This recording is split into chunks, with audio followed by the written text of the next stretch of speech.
You were prepared to be a writer post One Direction. Yeah, definitely. That's what I thought I was going to do. Yeah. What, like...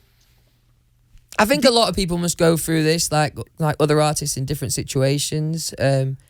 Some of the songs I was writing, I was liking at the time. I was obviously like demoing them with my vocal, and I was like, I might as well, you know what I mean? I might as well give it a go.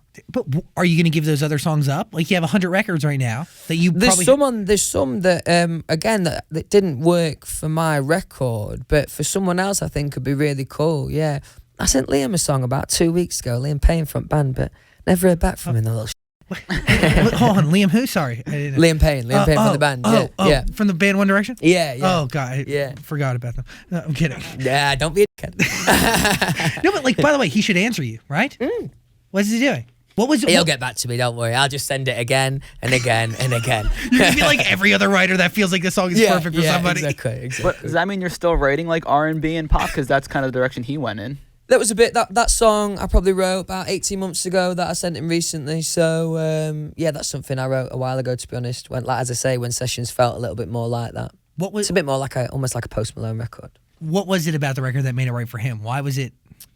I just think Liam fits on radio well. The kind of songs that he's doing, especially in the UK, are getting pounded on radio.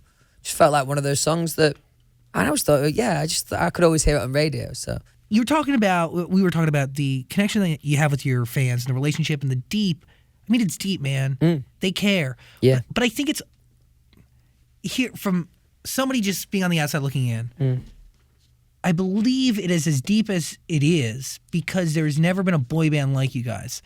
There's never a band that was just so real and so raw and just themselves, and there was no choreography or synchronicity. It was just good vocals and songs that were relatable with a group of guys that literally felt like they could sit with you in the school cafeteria. It was so different.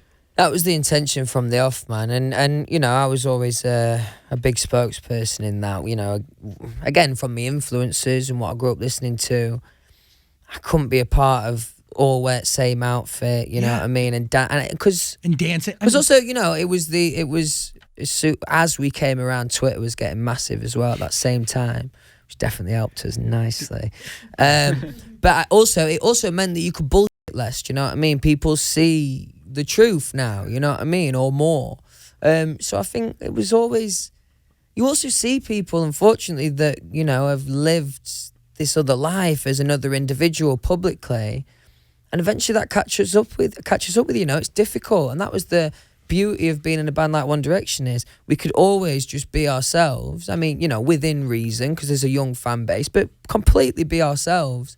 And that way, you know, if we made mistakes, it was natural. We weren't trying to, you know, put ourselves out there as this, like, you know, I don't know, like, you know. This, I don't know, pure example of perfection. There you go. I mean, I used to see... Took the words right out of my mouth. It makes it easier. Definitely. And I think it's important. That message is important. Yeah. You know what I mean? But you had a lot of young fans, and there's a responsibility that comes with that.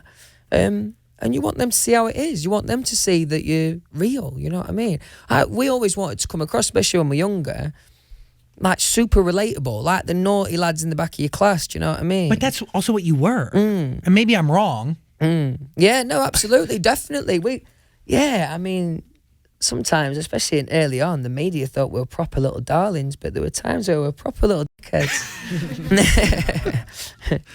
It's nice. Yeah. The ability to be a dickhead and essentially get away with it. You know what? If you do it with a smile and you're polite, you can get away with it. I've learned that in my years. That's what I learned since One Direction. Yeah. That's the biggest thing you take with you. Yeah. Smile while being a dick.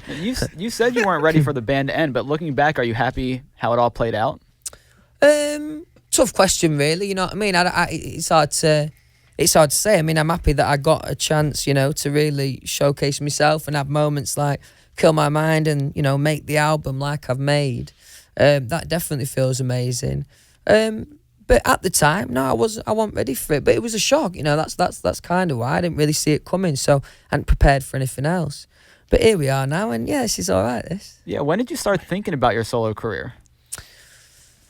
It was I got that song with Steve Aoki, Just Hold On, and we got a big launch. We got the X Factor slot, and it was just that moment of like fight or flight. You know what I mean? I just thought, right, let's do it. And then again, there's been a few moments in my career that I didn't give it too much thought. It was kind of a yes or no, and I'm like, okay, yes.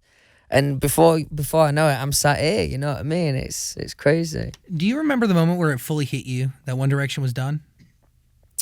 Yeah, I think that last tour show. We did a show in Sheffield, which is like 20 minutes away from where I live, so a special show for me anyway. And I've got this amazing footage on one of my phones. I'm praying I ain't lost it. Of this like time lapse, and I just did it of the dressing room on that whole like last day of the tour in my dressing room. And yeah, there was a moment where me and Niall just sat on the sofa and kind of took it all in. Do you know what I mean? Had a moment to ourselves, and yeah, it was a pretty heavy day, to be fair. Pretty heavy. It has to have been. Because it's all I knew, you know what I mean? Like, I couldn't hold the job down when I was younger. So, like, this was my first big job, proper job. And then I'm like, all right, wow, that was good, that. What next? Yeah. You know what I mean? Because eventually that starts creeping in. Yeah, definitely. But, yeah, I spent a bit of time kind of, you know, with family and stuff like that. And, you know, enjoying a few holidays here and there and a bit of free time. And then, yeah, before I knew it, I'd been writing songs, and I had that Steve Aoki song, and I just, did the X Factor, and then I was on with it.